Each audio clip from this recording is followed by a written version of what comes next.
राधे राधे दोस्तों, मैं कमला मौर्य अपने यूट्यूब चैनल पे आप सबका स्वागत करती हूँ। दोस्तों, आप सब कैसे हैं? आशा करती हूँ कि आप लोग अच्छे होंगे, जहाँ रहें मस्त रहें और अपना आशीर्वाद प्यार दुला ढेर सारा देते रहें। आज एक लेके आई हूँ गारी गीत, कैसा लगा आप लोग कमेंट के माध्यम से जरूर बताएं। चला पड़ी आई पेपर बजरिया में, चला पड़ी आई पेपर बजरिया में, चला पड़ी आई। समधी के बहिनी बड़ी उत्पाती, बड़ी बदमाशी खोजे भतार कचहरिया में, चला पड़ी आई पेपर बजरिया में, चला पड़ी आई पेपर बजरिया में, चला पड़ी आई।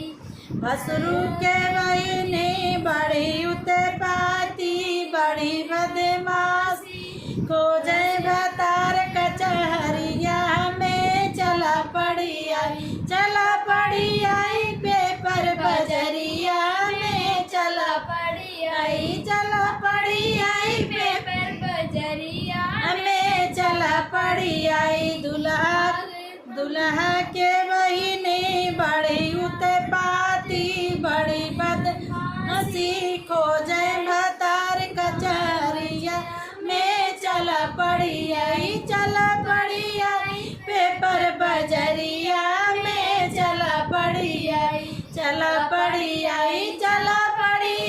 पेपर बजरिया में, चला पड़ी आई। भरतिया हवन के बहिनी बड़ी उत्पाती, बड़ी बदमाशी खोजे भतार कचहरिया में, चला पड़ी आई पेपर बजरिया में, चला पड़ी आई पेपर बजरिया में, चला पड़ी आई। अगुआ के बहिनी बड़ी उत्पाती, बड़ी बदमाशी खोजे भतार कचहरिया में, चला पड़ी आई पेपर बजरिया